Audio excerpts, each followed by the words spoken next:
Well, I'll just bring you up to speed about what happened last night. We went out for something to eat, myself and my family, and we got back to the pontoon. Just walking on the pontoon, I smelt a real bad smell of bad eggs. Awful smell. I thought, where's that coming from? So anyway, we came around to the next pontoon, where our boat is moored, and the smell was really strong. Anyway, I had no idea it was our boat, and then when I got on our boat, I just knew. I thought there's something wrong here. So I opened the gas locker, had a look in there, everything fine.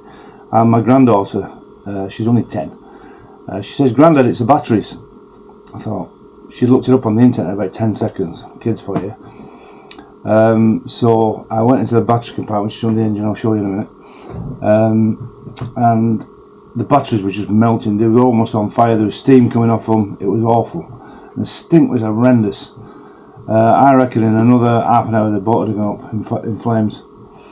So I obviously uncoupled the batteries, I had to put towels around because they were red hot.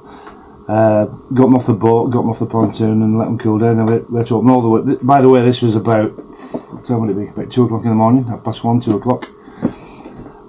So we got all the batteries on the pontoon and just left them to cool down. Open all the hatches, all the windows, everything. It took about, I'd say, 3/4 hour for the smell to eventually dissipate. So yeah, so that's where we are. So we've no batteries. We put an order in for new batteries, but it's in Portugal. It's like mañana. When they're going to turn up, God knows. So we're stuck here until the batteries turn up, I'm afraid. So, oh yeah. On top of that, the cleats come loose on the dinghy, so we had to take them to the chandlers to get them re-welded on.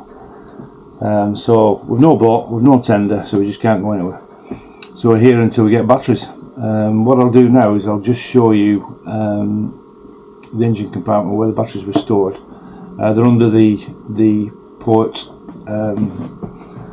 cabin, the port double cabin. Yeah, so I'll just show you where the batteries were and what have you, and took them out. But it was horrendous, absolutely horrendous. Could have been a lot worse if we'd have been asleep. The gases are poisonous, and the boat could have gone up.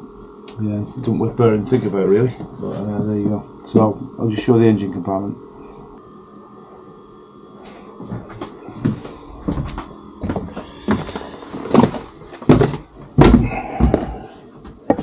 So as you can see, I've got the lid up.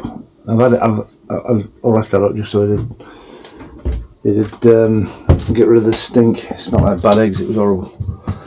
So there you go, that's the engine.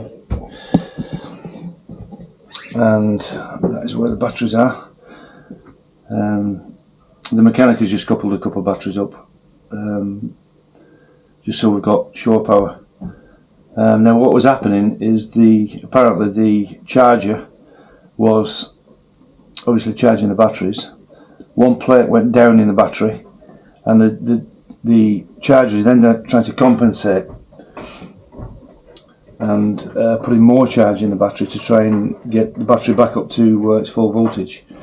And obviously when there's a battery gone down, then it's a knock-on effect, because the charger is putting more and more charge into the battery to try and compensate for the plate that's gone down, and that's a knock-on effect. So the other plate buckles, and then the other plate buckles, and it's just a knock-on effect, and eventually the battery fries. This engine compartment was just full of condensation and steam. So yeah, so there you go. So an eventful night really.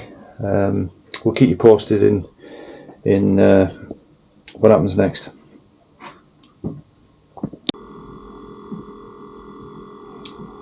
Yeah, so we're going to try and get some sort of thermal cutout switch on, so this can't happen again, because to be fair, it's dangerous.